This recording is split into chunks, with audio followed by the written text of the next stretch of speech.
Acute limb ischemia or arterial occlusive disease. Let's read the case scenario in order to imagine this patient and to make things a little bit more easier. A 60-year-old male known to be a smoker came to the ER complaining of severe pain in the foot that increases with elevation of leg and increases in intensity at night. The patient usually would take oral analgesics for the pain to subside, but he was concerned because his foot started to be numb and cold.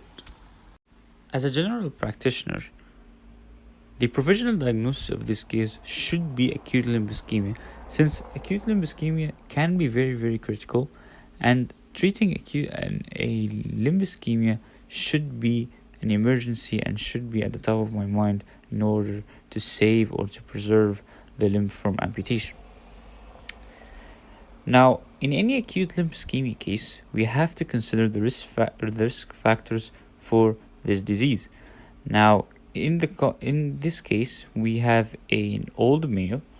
We have that he has a history of smoking, and these are actually all the risk factors that we would see in real life scenarios or in real life patients.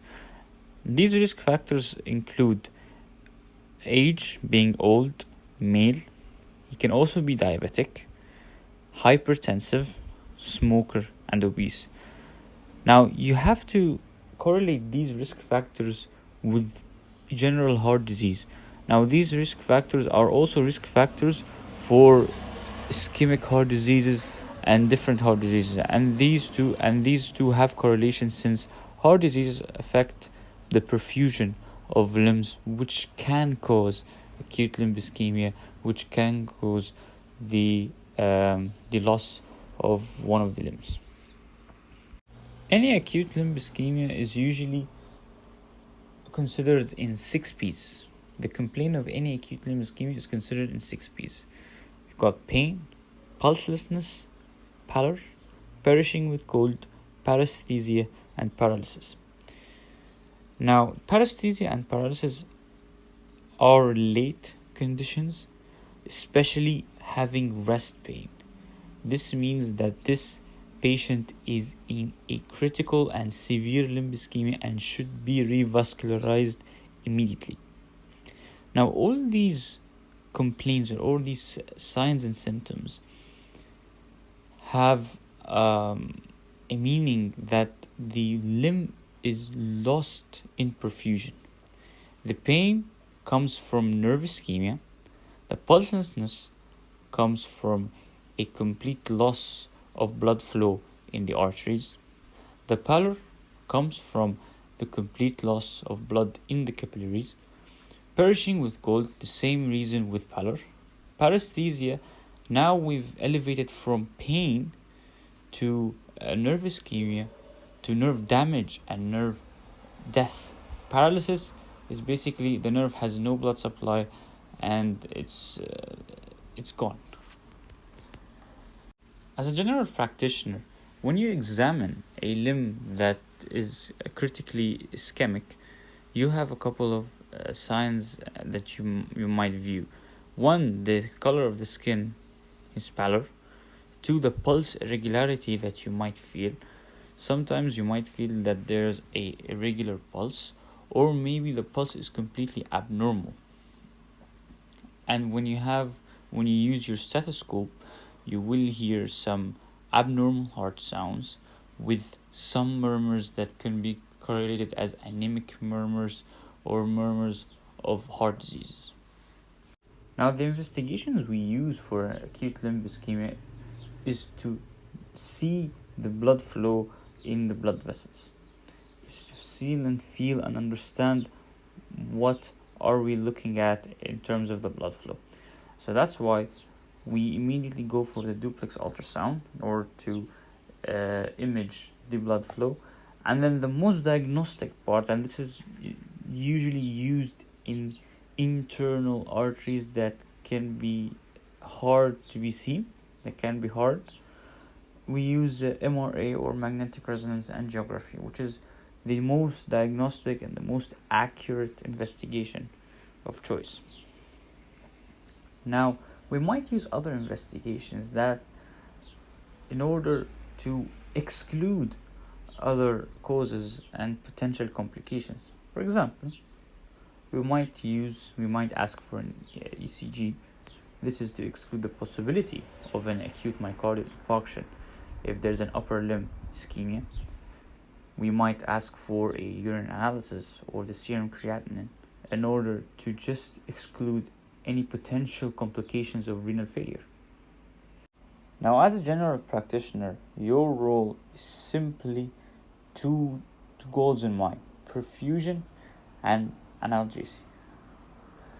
Now, you must understand that critical limb ischemia or acute limb ischemia must be hospitalized, and your role is applying saline or ringer solution according to whatever available, and you have to apply analgesics, which is a pethidine ampoule over 10 centimeters of saline, slowly via IV.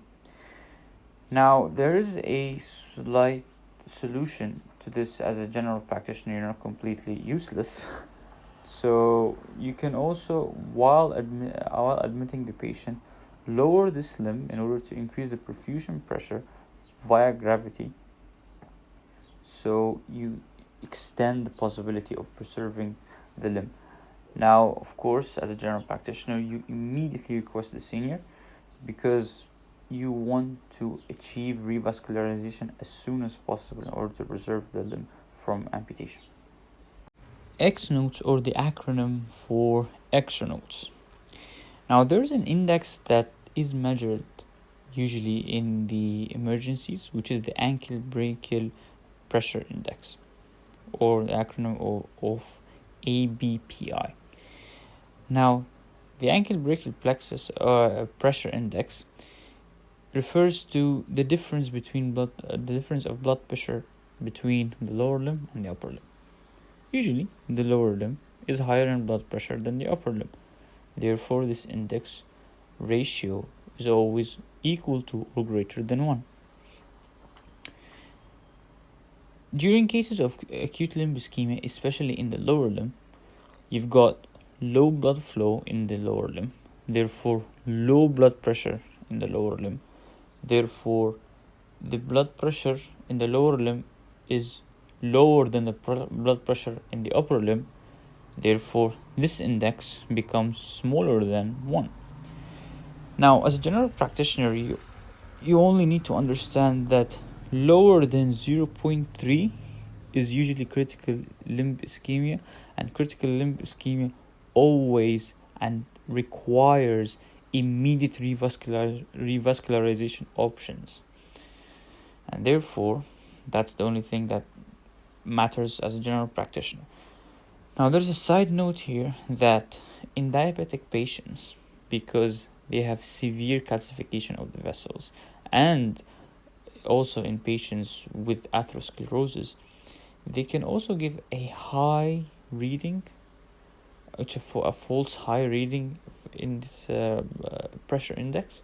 However, this false high reading can be relevant because we only focus in acute limb ischemia, we focus on the perfusion of the limb rather than the blood pressure readings.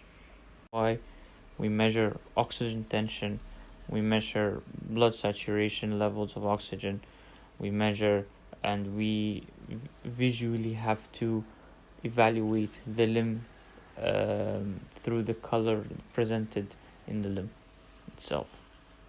As a general practitioner, you have to understand that there are a lot of diseases that can occlude the arteries and therefore decrease the perfusion of the arteries.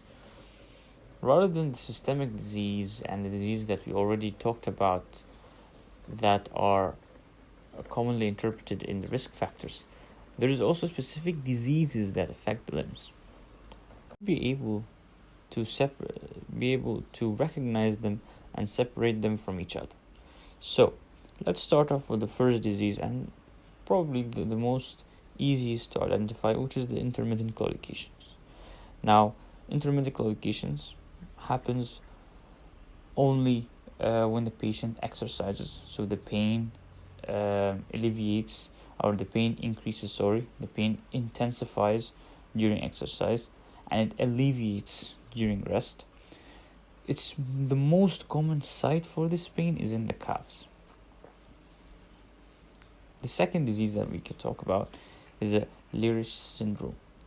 Now, Leriche syndrome is an aortoiliac disease. Therefore, you've got buttock claudications, and you've got sexual dysfunction, which is impotence, with the acute limb ischemia. So you've got three manifestations in order to diagnose Leriche syndrome.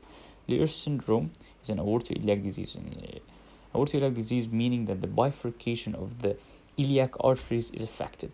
Therefore, you've got the buttock claudication, and you've got sexual dysfunction that is manifested by impotence, and you've got limb ischemia, which can be acute and critical. Raynaud's phenomenon is another disease, or Raynaud's disease is another disease that causes arterial occlusive disease. Now, it's most commonly in females. It's basically the spasm of artery and arterioles of the hands and the feet. In order to diagnose Raynaud's, you have to understand that there are color changes that occur in the limb. You've got the pallor that comes in the limb, and then the cyanosis stage, and then you've got the reduced hemoglobin, which is stage which comes after the cyanosis stage. Now, you can memorize them as white, blue, red colors. Now, the limb goes through these changes due to the spasm of arteries. The spasm first causes whitish discoloration due to lack of blood supply, and then the limb undergoes cyanosis due to the lack of oxygen from the lack of the blood flow. And then when the spasm is over, the limb goes a redistribution of blood supply, therefore out so much reduced hemoglobin, which in turn causes the limb to become red. The fourth disease that we need to talk about is the Buerger's disease, or also known as thromboangiitis obliterans. It's basically an autoimmune disease that affects the medium-sized artery by inflaming it and causing an occlusion to the medium-sized artery.